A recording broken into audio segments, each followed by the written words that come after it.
যুগের পর যুগ ধরে পবিত্র কাবা শরীফ এবং একে বেষ্টন করে চারপাশের মসজিদ মুসলিম উম্মার জন্য প্রশান্তির ঠিকানা হয়ে আছে।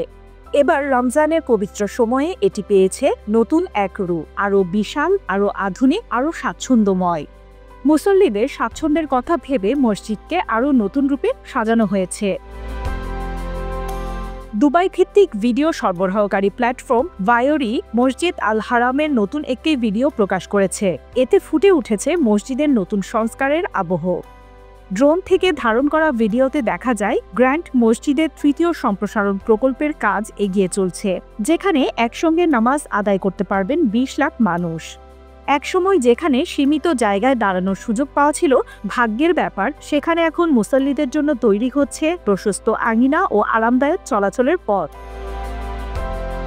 ২০১১ সালে শুরু হওয়া এই প্রকল্পের মাধ্যমে মসজিদের প্রবেশ ও বাহির পথগুলো আরও প্রশস্ত করা হয়েছে, যাতে বিশাল সমাগমেও যেন মুসল্লিরা নির্বিঘ্নে চলাচল করতে পারে।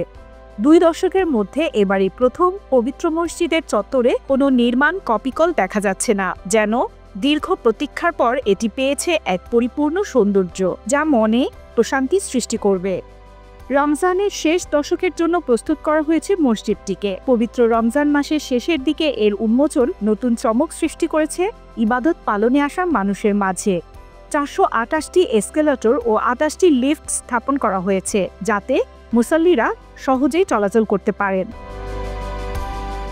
আধুনিকতার ছোঁয়ায় আরও আছে বয়স্ক ও প্রতিবন্ধীদের জন্য আলাদা নামাজের স্থান, আর শিশুদের দেখাশোনার জন্য চালু করা হয়েছে ২৪ ঘন্টার বিশেষ সেবা।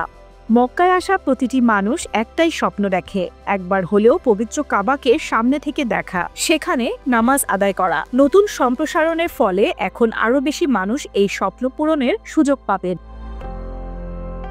গ্র্যান্ড মসজিদ বা মসজিদ আল হারাম কেবল একটি স্থাপনা নয়, এটি মুসলমানদের আবেগ, বিশ্বাস আর আত্মিক শান্তির প্রতীক।